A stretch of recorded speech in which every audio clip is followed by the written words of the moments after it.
75వ భారత రాజ్యాంగ దినోత్సవ వేడుకలను కర్నూలు నగరంలో వైఎస్ఆర్సీపీ ఆధ్వర్యంలో మంగళవారం ఘనంగా నిర్వహించారు. ఈ సందర్భంగా కర్నూలు మాజీ ఎమ్మెల్యే వైఎస్ఆర్సీపీ జిల్లా అధ్యక్షులు ఎస్వి మోహన్ రెడ్డి, ఆలూరు ఎమ్మెల్యే విరూపాక్షి, ఎమ్మెల్సీ మధుసూదన్, కర్నూల్ నగర మేయర్ బి.వై. రామయ్యతో కలిసి పాత బస్టాండ్ సమీపంలోని డాక్టర్ బి.ఆర్. అంబేద్కర్ విగ్రహానికి పూలమాల వేసి ఘనంగా నివాళులర్పించారు.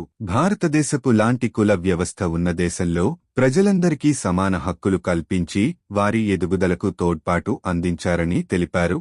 అట్టడుగు వర్గాల వారి ఆశాదీపం భారత రాజ్యాంగం అని కొనియాడారు. అందరికీ సమాన అవకాశాలు కల్పించి అతిపెద్ద ప్రజాస్వామ్య దేశంగా భారత్ను తీర్చిదిద్దారని కొనియాడారు. ఈ కార్యక్రమంలో కార్పొరేటర్లు, మాజీ డైరెక్టర్లు, వైఎస్ఆర్సీపీ నాయకులు, కార్యకర్తలు మరియు మహిళా నాయకులు భారీ సంఖ్యలో పాల్గొన్నారు.